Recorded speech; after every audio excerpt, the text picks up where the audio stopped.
Welcome to this episode of The World According to Irina Tsukerman, our very special series on global politics on the KAJ Masterclass Live. Irina Tsukerman is an US based national security and human rights lawyer as well as a renowned geopolitical analyst. Her writings and commentary have appeared in diverse US and international media and have been translated to over a dozen languages. Every fortnight in The World According to Irina Tsukerman, we traverse the geopolitical landscape and delve into pressing international issues and gain insight from Irina's expert perspective. Welcome to the show once again, Irina. Thank you. Glad to be here as always. You are welcome. Welcome to the show. Welcome. Several big topics today again, Irina, and from Indian and Chinese ammunition in Ukraine to diplomatic crisis in between Ecuador and Mexico. A lot of things happening. So let's first go to this diplomatic crisis between Ecuador and Mexico. What has happened? Is it good? Is it bad? Ecuador police getting into uh, Mexican embassy and all, and they are also looking at getting into internal politics of Ecuador. So help us understand what is this whole crisis for a simple person to understand. So essentially, a senior Ecuador politician, a former vice, he ended up seeking asylum from criminal prosecution at the Mexican embassy. And usually when that happens, they have diplomatic cover because an embassy is supposed to be a country's sovereign territory. But Ecuador was so intense. They asked Mexico to release that guy into their custody. Mexico refused, so the Ecuador forces stormed the embassy and essentially grabbed him, which led to a political crisis. And Mexico denounced the step. They broke diplomatic relations and they evacuated all of their staff back home. So now there's another political crisis in Latin America. And, it's kind of mind-boggling because this is such a minor incident. It involves one Ecuadorian politician who has fled to another country. And this was the equivalent of invading Mexico just to recover this one guy. And I'm not sure that it was worth it, considering that, was he worth severing diplomatic relations and ending, and having probably trade and political repercussions? I'm not sure about that. Right, right, Irina. Apart from people talk about diplomatic immunity. So embassies do have, ambassadors do have that. Their staff do have, so to a certain extent, this diplomatic immunity. But does that also mean that that local governments may think you are sheltering some people if they are having some cases against them? You are interfering in the local affairs of the country. How do you see this? This incident seems to be happening more and more with politicians seeking asylum in different embassies, and people locally, every government will look at it differently. Some people may think it is interference in their misusing diplomatic immunity and actually interfering in their political affairs. How do you see it? Well, generally, there's only a few countries that all these politicians look to, and it's usually that countries that don't have extradition treaties with the countries that they are fleeing. So in that case, it's not some. It's usually the same several. And by the way, Ecuador is a little hypocritical here because they themselves gave similar asylum to Julian Assange, who is now in UK and who spent there a great deal of time. So given that they themselves are involved in harboring people who were wanted for various crimes, I really don't think that they're in a position to claim that other countries are interfering in their peer. I mean, it's no more interference than somebody fleeing to a different country and seeking asylum there. I mean, depending on the level of crime, if it's a regular crime, then usually their extradition treaties work. But if it's a purely political issue and it's literally just a matter of difference in politics, I think these countries are entitled to look at it differently. Now, it's not clear what happened with this official, whether he was indeed guilty of these crimes or not. But you can't. I don't think Mexico was in a position to make that decision very quickly, and perhaps this is someone they were familiar with from his prior work, in his official capacity. So the situation put them in a difficult position because here they are with somebody who they've had a prior relationship with. This is not just some Ecuadorian citizen that they know nothing about. This is someone they've worked with. And now there's a different government, and there's a political dispute, and they don't know whether this guy is guilty. But imagine if somebody who comes to you and asks for help, to at least you need time to figure out whether that person deserves help or not. So I don't think it's unreasonable to let him stay at least for a little while until they figure it out. So I think Ecuador definitely overstepped their boundaries in taking these things by force. I think they were entitled to badger Mexican government, to call them repeatedly and to provide evidence, but storming an embassy and violating sovereignty is not an answer to a dispute. Absolutely, absolutely. So where do the relations go from here? How is the world looking at this? The Mexican ambassador, he is back in Mexico, and so how does it all look like from a world's perspective? Where does is Ecuador standing alone, or are there people who are supporting them? Well, I think many people were horrified because this is not a normal incident.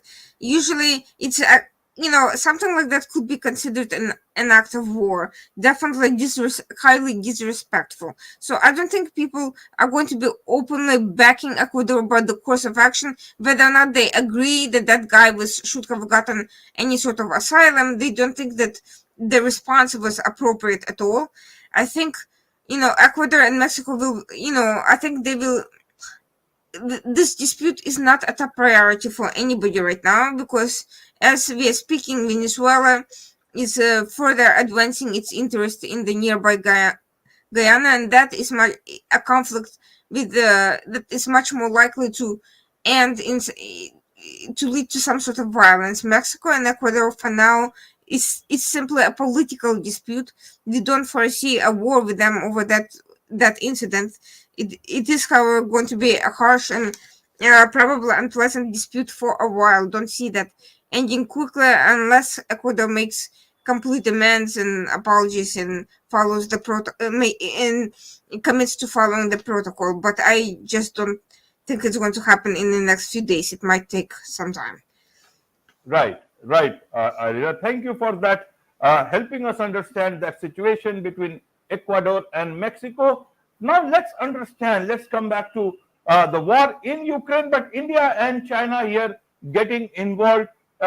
Indian ammunition, Chinese ammunition in Ukraine. What does this mean? Indian government has, denied any of this, but some of these pictures showing how did this ammunition land up in, and what is it? Suddenly, all these things happening. India coming into the picture first. The Indian soldiers getting, being part of the Chinese, Russian side, Ukraine side, and now, again, the even the assassination attempt news, and now this Indian ammunition news. How do you make sense of this? Firstly, help us understand how did Indian ammunition get there, or is there something much bigger that is cooking on that in the war between Russia and Ukraine, plus US and Europe? So the funny thing is about this whole situation is the specific type of ammunition we are talking about, the 125 millimeter shells, are basically co-produced with the Russian producer. This is not a completely unique Indian weapon, ammunition that ended up there. So I really don't think that something like that could have been done overtly.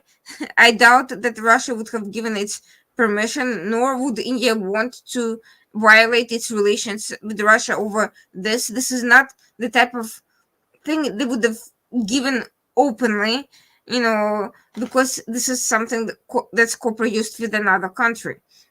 But according to the article, Slovakia, which has bought this type of weapon in the past, was the one who provided Ukraine with that out of their for their own reasons, not because they conspired with India about that. Slovakia, however, denied that.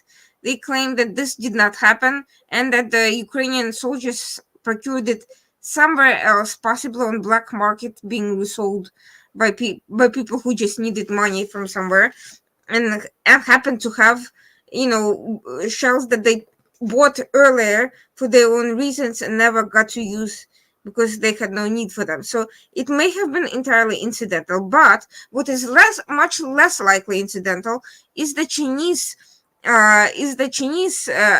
weapons and ammunition ending up in Russia's hands, because China, although they denied providing that specific type of ammunition, is known to be arming Russia with the light arms as well as non-lethal weapons and other things. Moreover, China has also been selling various types of weapons and ammunition all over the Middle East, and from there, those weapons end up literally they could end up literally anywhere, and most likely with the Russians, who are quite present in Syria, where a lot of these weapons are spreading, and have easy access to buying them from there. So I think China has a fairly good idea of how these weapons end up where they end up. I don't think they mind. I think they would have I think the only thing they really denied is that they deliberately sold that particular thing directly to Russians.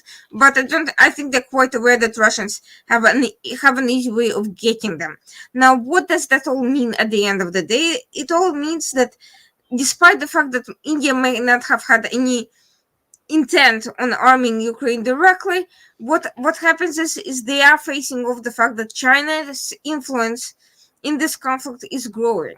And like it or not, China, which is hostile to India, as we have repeatedly seen, including in the latest developments, is very closely politically and militarily aligning with Russia. And moreover, it's competing. There's a sense of competition on the defense fronts between China and India. So, despite the fact that this incident may not have been planned by all the actors, it does bring up the point that China and India, at the end of the day, are defense rivals, and that India may want to figure out a way of how they can end up not being completely sidelined from this conflict by China, which does not seem to mind being seen as outright taking sides against Western countries. India does try to have good relations with everybody. It does military exercises with different countries. It's part of BRICS, which is an economic alliance. But at the end of the day, in terms of military, it is part of the Quad, which is, openly concerned about China's influence. And so this influence may soon be taking place, this competition outside Indo-Pacific and in other regions of the world. For now, this may be incidental, it may be more optics than substance, but that could change in the near future.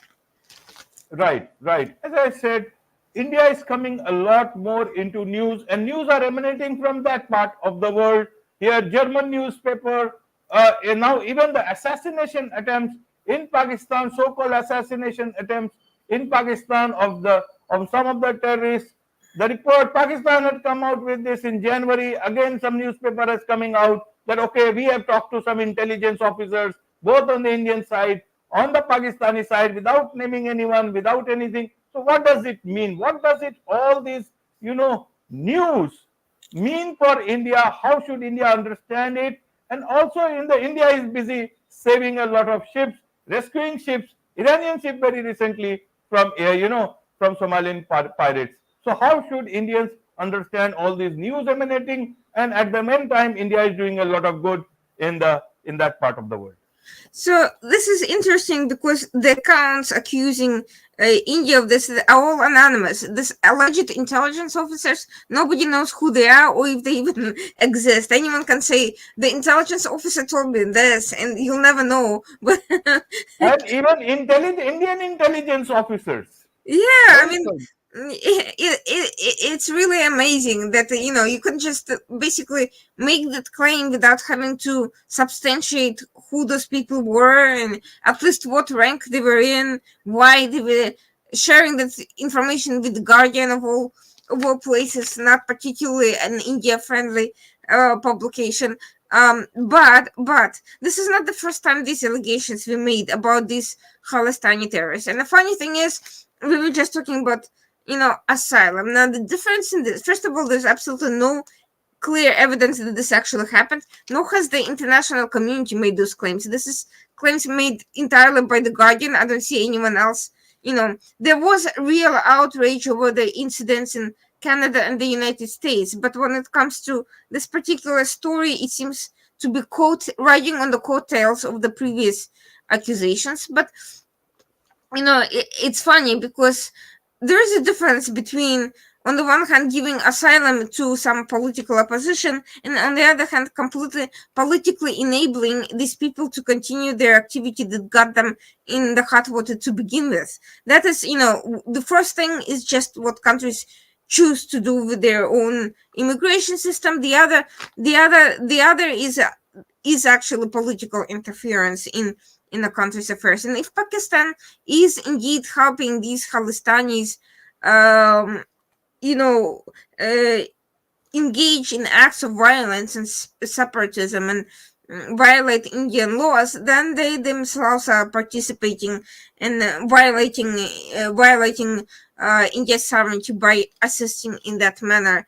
And we have seen in the past that Pakistan has backed various extremist organizations in Kashmir and other places, and I would not be shocked if these Khalistanis who are there are serving a purpose beyond just propaganda of Pakistan's, helping asylum seekers. I think there could be something, they could be useful to security services, and I think there's a lot more to the story there. But I also don't think, if it's so easy to assassinate 20 people in Pakistan, then how well are the security services doing their job? I mean, Absolutely. I would not be boasting about that in public if I were Pakistan. I mean, I would probably try to resolve that issue quietly so that no one found out, instead of going public about how badly they're working. That 20 asylum seekers got assassinated. So I think the Guardian is trying to spin the story, as a form of propaganda, but I don't think it has the effect they think it does, simply because it's not putting Pakistan in a particular great light here. Absolutely, absolutely, Irina. So looks like, do you think more such, news or reports will continue to come, as as US gets closer to elections, and there is this whole talk of NATO seeking defense independence from US, possible 100 billion fund for Ukraine aid, and Sweden also coming into the picture. So tell us about this vis-a-vis wars on that part of the world, and what does the world want from India? How can India help them? Is it just the market, or they want more involvement from India politically? We have been non-aligned from a very, very long time. So the funny thing is, India is in fact actually increasingly playing a more global role. As you rightly pointed out, they have been involved in very successful rescue missions in the Pacific, including not only their own but international ships, including most recently Iranian vessel that was attacked by pirates, who are obviously opportunistically taking advantage of the chaos created by Houthi attacks to pursue their own criminal agenda.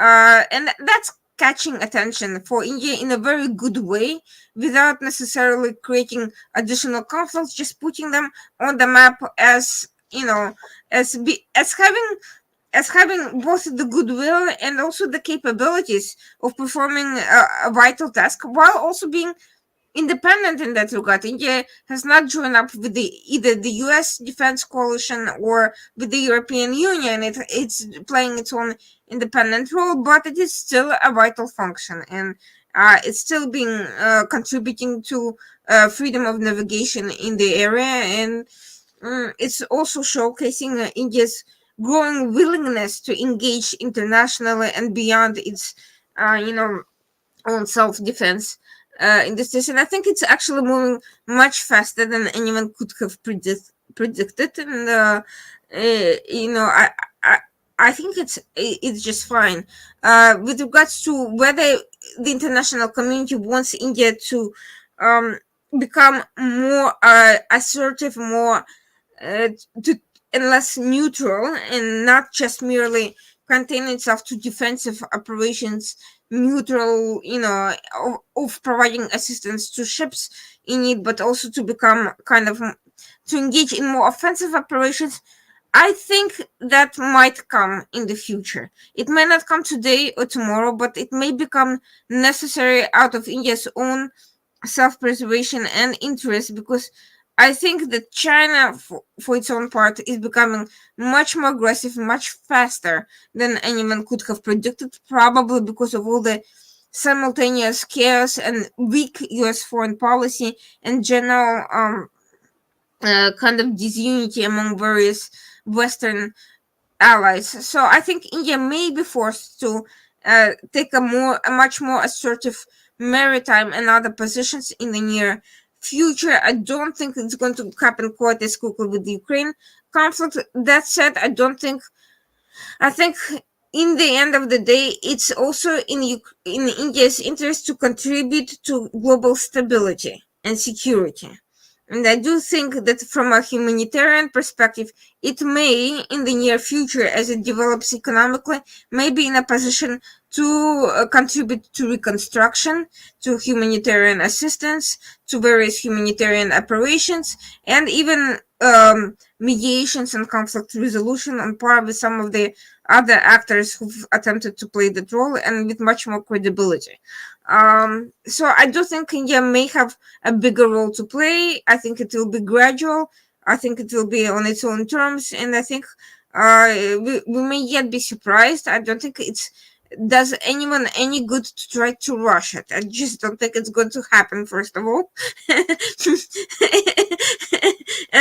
and second, when you try to rush things, then they spin out of control, and you end up, you know, things don't go well. It's better to move gradually and to see things develop. And I think the West can engage with India on specific narrow issues, and I think they are not thinking creatively by trying to just try to tackle with everything at once. Either you contribute to the fund, or you know the, or, you know, you start voting with us with the UN. There are smaller issues that there could be engagement about, with maybe providing medical, non-lethal humanitarian assistance, and all sorts of things that cannot be interpreted as anything political. I think this is where we should be starting to engage in a very small, practical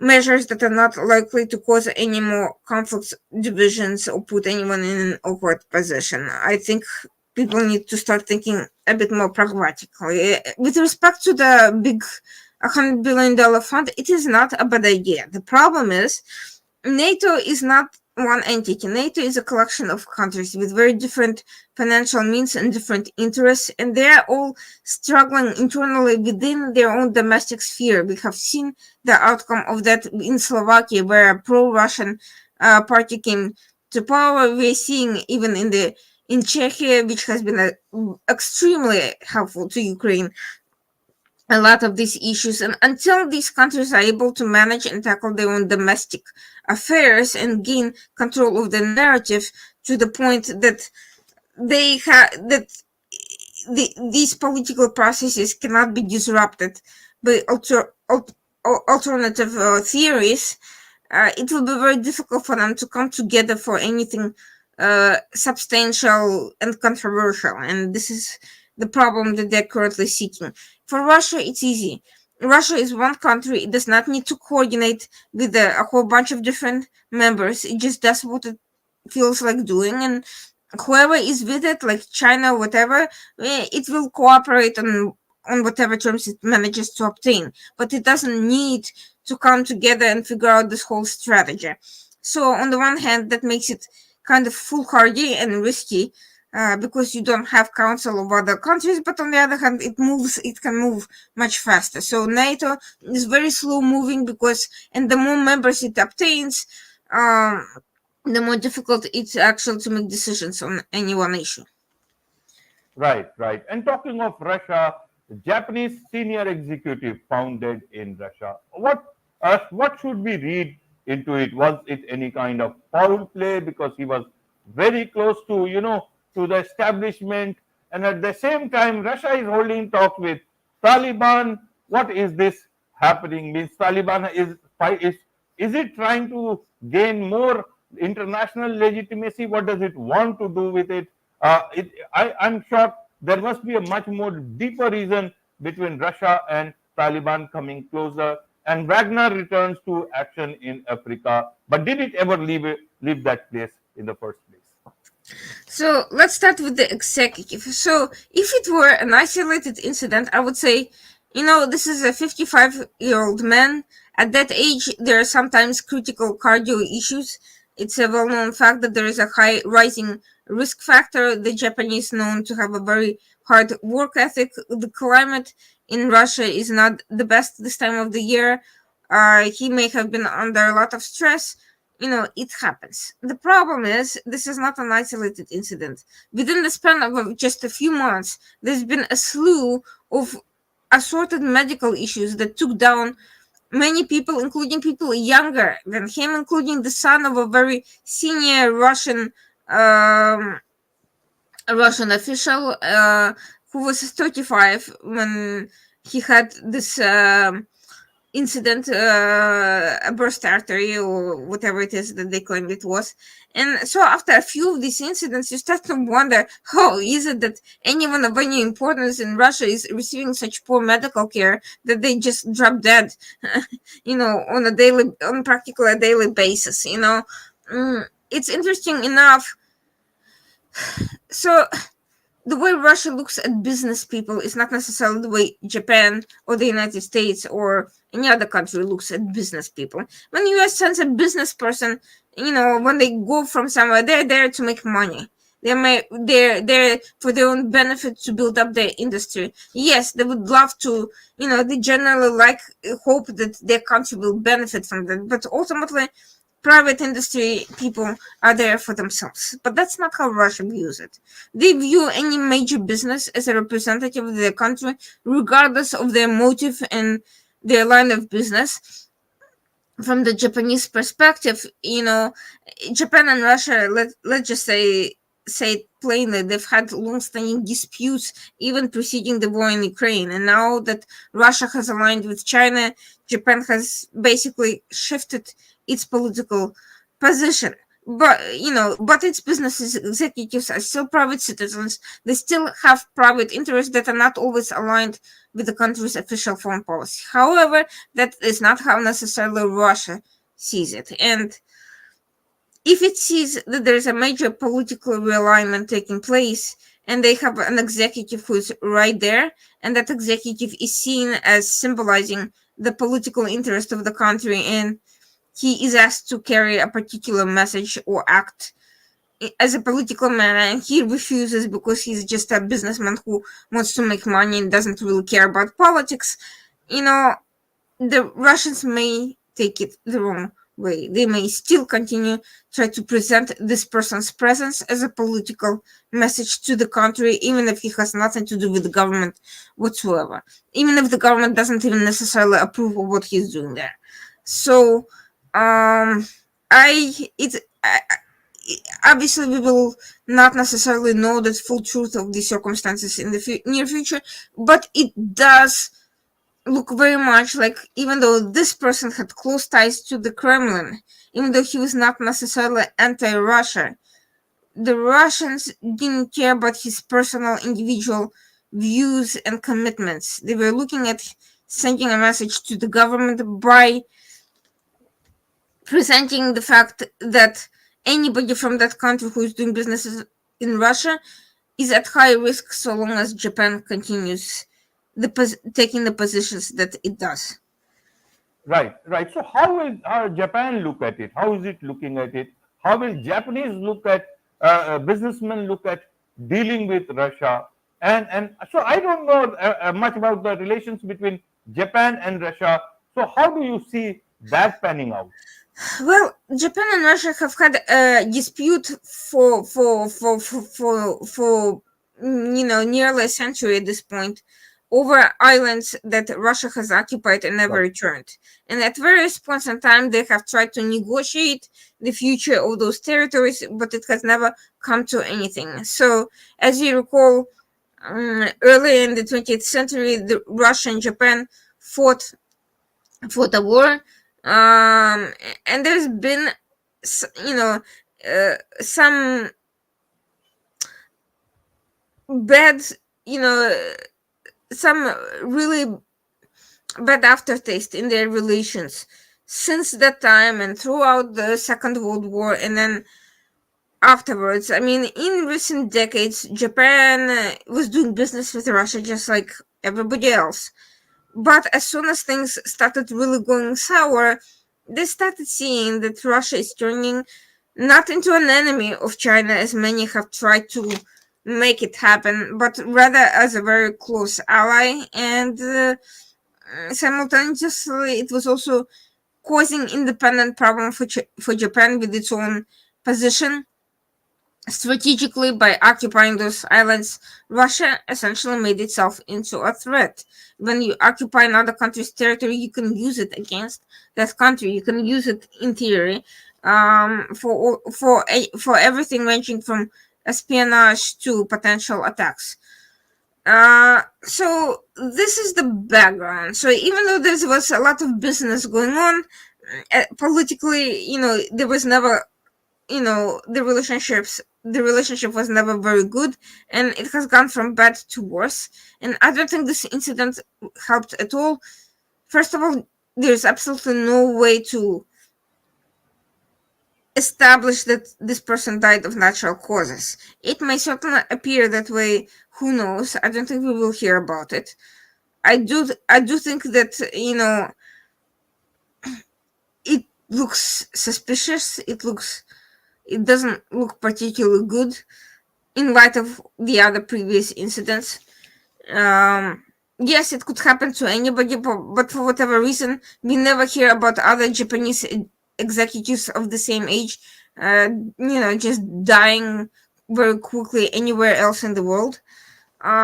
So I think that while there's no cause for public scandal, I think this will be this message will be interpreted on the background, and I think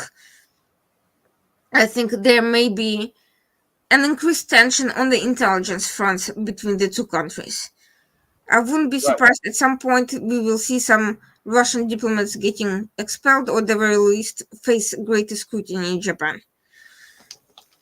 right, right, Irina. That's an important point you made there. Now, Russia and Taliban holding talks. What does Taliban want from Russia, and what can Russia get from the Taliban? So actually, the relationship between the Taliban and Russia has been growing for some time, specifically against the West. The Taliban and Moscow were never friends, to put it mildly. In fact, they were exactly on the opposite sides during the Cold War. The Taliban came out of, it was part of, or a result of, the Western effort to use Islamic movements to counter communist threats.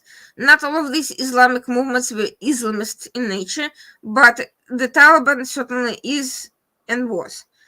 Um, However, pragmatic considerations forced them to reconsider their agenda after becoming isolated.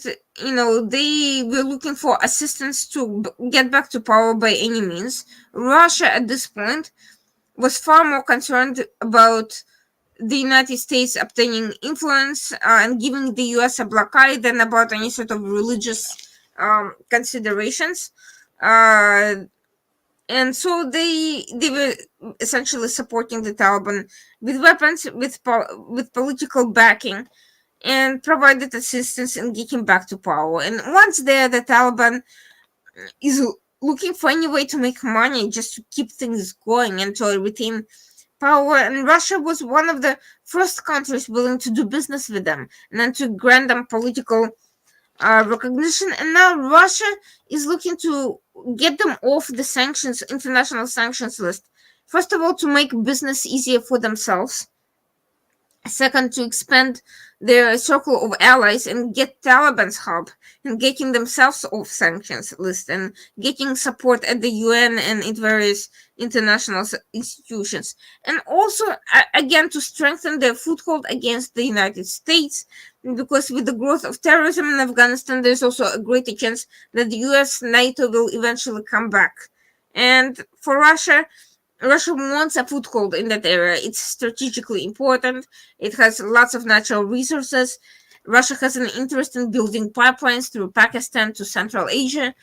So it's got a lot of things cooking, and Taliban is strategically important for that reason. And Russia doesn't care that they're Islamist, that they support various other terrorist organizations. Russia just wants what it wants. Right, right, Irina. Now let's move on to another big story that's making a lot of news. Israel in Gaza, seven, eight aid workers, they get killed. Israel bombs, diplomatic center in Damascus. Iran says it will, it will take revenge. And so a lot of, Israel is coming out to be a big, first it was the attack on some journalists were killed.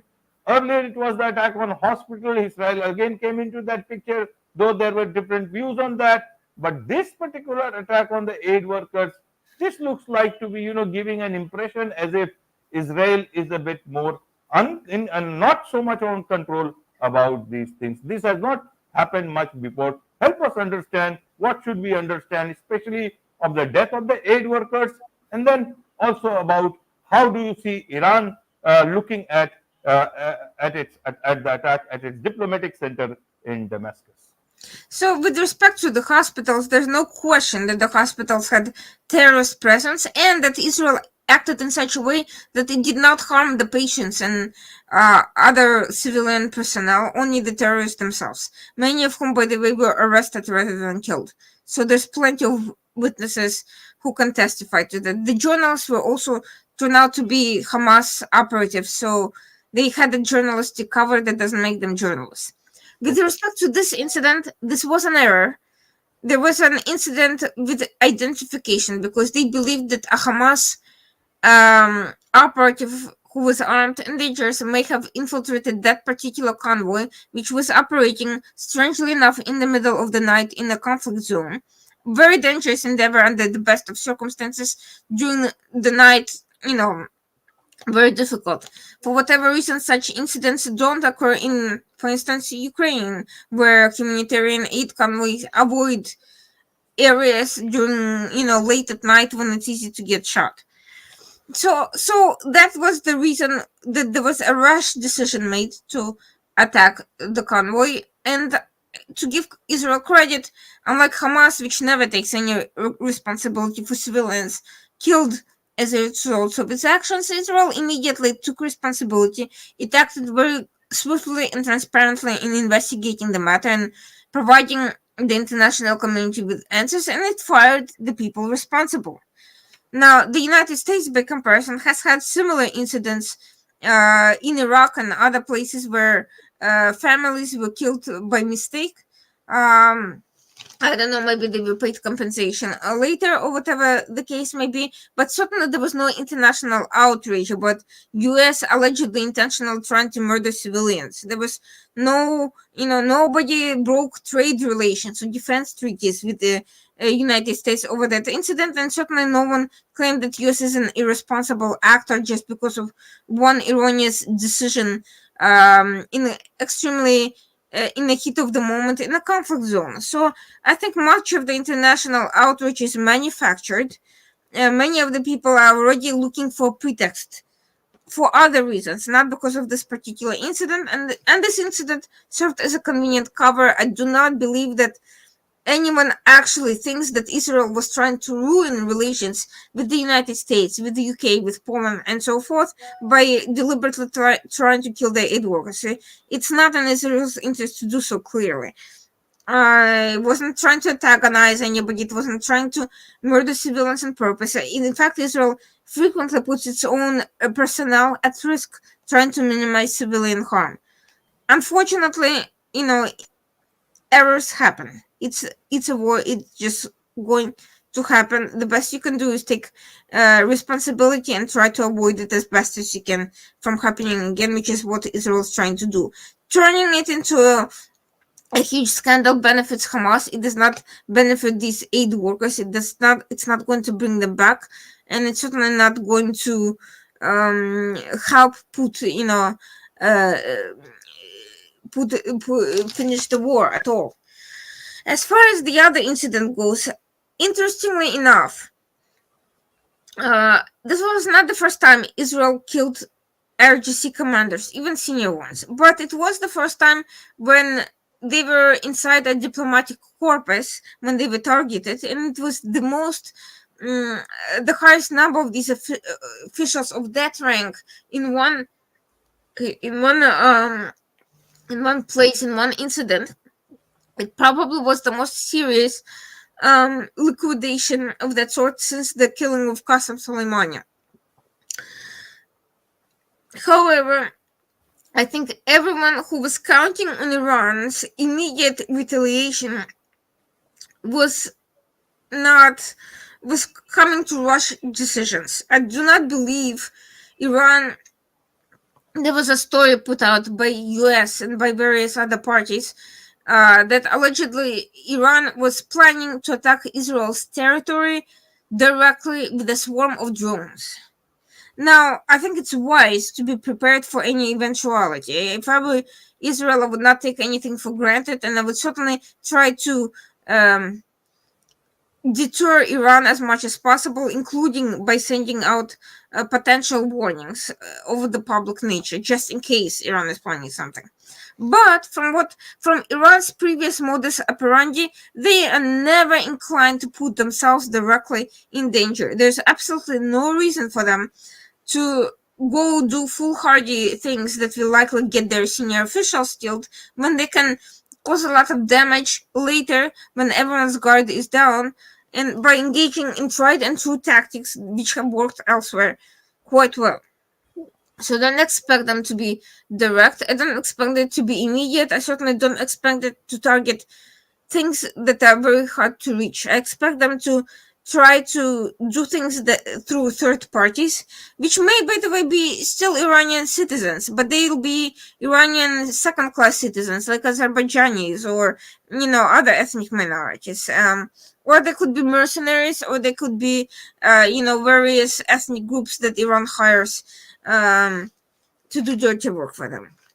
Second, I expect it to be somewhere outside of Israel, where it will be harder for Israel to justify going after their targets directly. So they will try to they could attack embassies. They could try again to assassinate senior officials or private citizens or military traveling abroad. It will not be easy, as we have seen in the past. Iran has tried abducting and killing civilians around the world, and Israel's cooperation with security agencies in those countries has every time prevented those operations from being successful. The worst thing Iran could do, and they've also tried it in this past, is to target civilian Jewish or Israeli targets in countries where the security is not all that tight. We've already seen that happening in Europe. There's been arrests and reports of Hezbollah operatives, Hamas operatives. They've been arrested at various points in time, but there's always more where that came from. So I wouldn't be surprised if they tried something like that. They could also try, essentially taking out some Israeli military targets, but again, nowhere near Israel. It could be some joint operation with some other country somewhere else. And again, it would be done through Hezbollah or some terrorist organization, not directly through Iran. Just like what they've done in Argentina with the Israeli embassy and Amir Center bombings in the 1990s. So something like that is certainly plausible. It's not. It's going to take planning. It's going to take time, and they're going to look for the optimal time when Israel is at its weakest politically, when it's distracted, and when other countries are distracted by other events as well. Not when everybody is closely watching and fully armed and ready. There's no reason for Iran to rush, and we've seen Iran take its time. They've tried to assassinate U.S. officials involved in the decision to liquidate Qasem Soleimani, and they've taken years to do that, and they're still trying to do that years after it happened. So I think that timeline is very different from ours, and I think it's a mistake to right now to wait for an immediate strike and then to relax. I think we should be doing exactly the opposite. To expect Iran not to do anything drastic right now, but to actually start watching closer the more time passes. Right, right. So about this aid workers' death, do you think more and more countries are now speaking against Israel? What do they want? Is Israel does Israel need to hire some great PR agency so that its image gets bolstered on the international stage? Somehow people seem to be getting a different view of Israel that the Israel that they knew of. I do think that there is a diplomatic failure on Israel's part, quite frankly. Yes, a lot of this is just pure anti Semitism or domestic political considerations or some other geopolitical interests that have nothing to do with anything Israel could or would do. Qatar has a lot of influence on the international stage thanks to generous donations. Iran, Russia, China are all acting against Israel through directly and indirectly, and the United States is struggling to deal with the fact that its foreign policy in the Middle East is failing, and the only country it can pressure and yell at is Israel. It's a typical move of somebody who is cornered, who doesn't know what to go after the easy target rather than try to fix their policy and go after the targets. Iran doesn't listen to the US, Hamas doesn't listen to the US. So the only way to make themselves look stronger in an election year is to go after Israel because they're an ally, they're democracy, they're dependent on US political and military support. So, of course, it's easier. And UK just follows what US is doing politically because of the closer relationship with them. But they also have elections coming up, and in UK, unlike the US, the pro-Hamas voices have a much stronger hold. They're a much greater percentage of the population. They're much more politically influential, and so that's actually a much bigger real problem for the UK elections than for the US. Now, when it comes to Israel itself, what should it be doing? What should it have done from the very beginning of the war? It should not have made itself look like one country going after its own personal problem. This should have been presented as an international problem, and Israel should have built a coalition based on recognition of common regional threats. The Iran threat, the Muslim Brotherhood threat, the fact that Hamas is a that Hamas has been concerned as a terrorist organization by Arab countries as well as various other countries.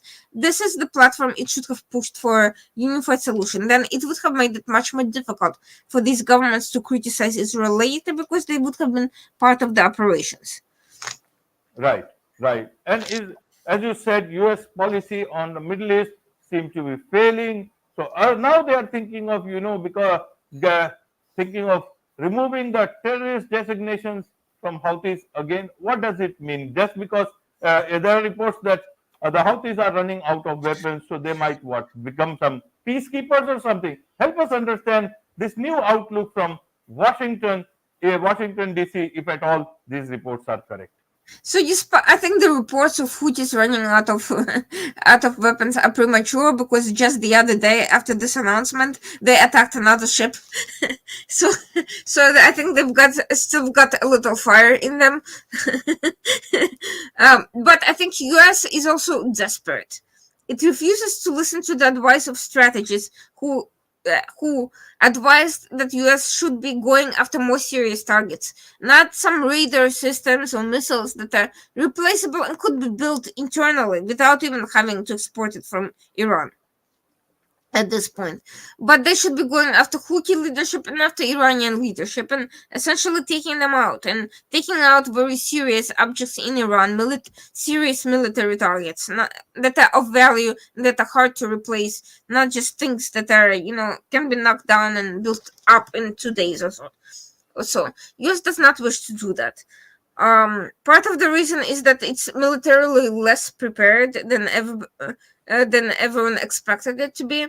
Another part is still just political ideology of the current White House and the administration, which is very, basically similar to Obama in that regard. And a part of it is that they are overwhelmed. They're in an election year and they don't know what to do. So now they're trying to give.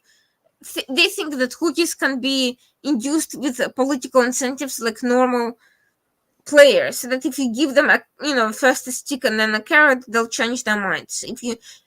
But there's no way to enforce Houthi commitments to do that. All they're doing is making themselves look weak and desperate.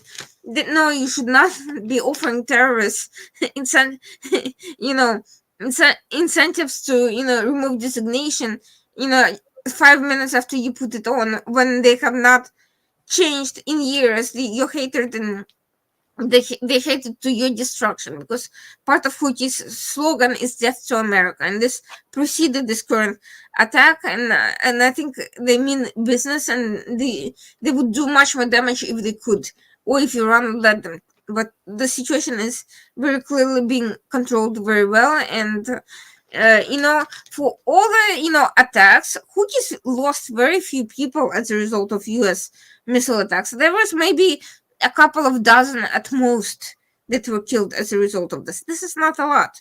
The damage has been very limited to their military installations, and so there's no particular fear of repercussions here.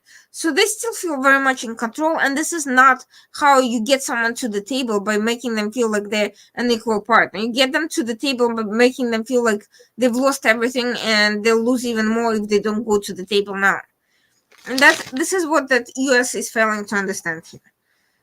Absolutely. And amidst all these conflicts, ISIS seems to be making a comeback. So how is it doing so? And building forces in Afghanistan. So this time, who will it be a bigger threat to? Again, the US or other part of the world? Help us understand about this ISIS comeback reports.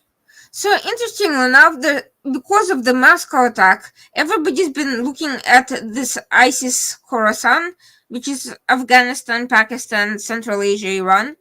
But actually, Iran has been making a comeback everywhere. It has been rapidly growing in Africa. It has been returning in the Middle East, in both Iraq and Syria, especially in light of U.S. withdrawal talks.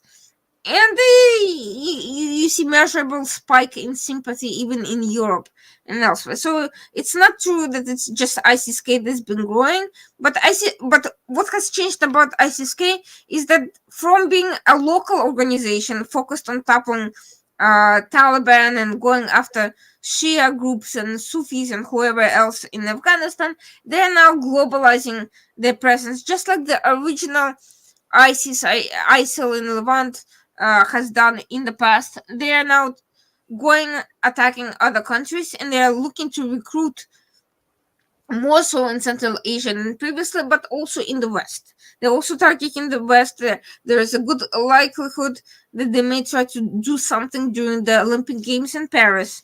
They're certainly looking to target Europe at some point in the future, even if it's not now. And they've been much more successful at recruitment, and they've also been adapting English language propaganda for the Western audiences. Absolutely, absolutely. Now let's look at the economic side of things. And Egypt has done a big deal with UAE and also gone for IMF bailout. What is happening to the Egyptian economy? What do you see their economy's future in the coming days? So Egypt has agreed to devalue its currency. It has also created major, basically, investment in real estate adjacent deals with UAE, and IMF saw that these measures are significant enough that it can safely give large loans to it without, fearing a default or irresponsible spending. So I think this is a major breakthrough from Egypt, but it's certainly not totally out of the waters, because this is going to be a very long and difficult road ahead. Regardless, it spent a lot on things that people argued were not necessarily a top priority. At the same time, however, it was also dealing with legitimate crisis from the grain shortage resulting in spiked prices, inflation as a result of the war in Ukraine. There's been pressure from Ethiopia and the water disputes there. There has been other, U.S. has committed 500 million dollars in climate change money, and that actually never came through. So so there's been a conflagration of different factors, and long-standing internal issues that have been dating back to Nasser's days that have never been fully resolved. So all these factors came together, and it's been very difficult. Of course, also that made it difficult, and this was also the issue with the Mediterranean gas forum.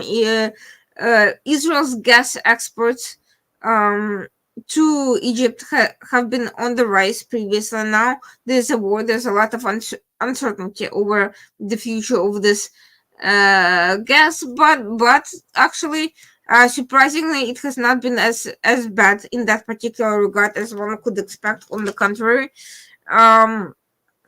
so it looks like Egypt could actually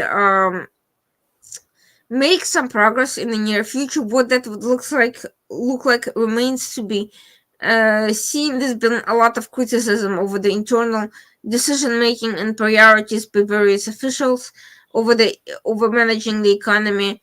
The one thing everybody agrees on is there needs to be a lot more economic liberalization and removal of the military from the economy, and it looks like there are some laws and reforms in the pipeline and on their way.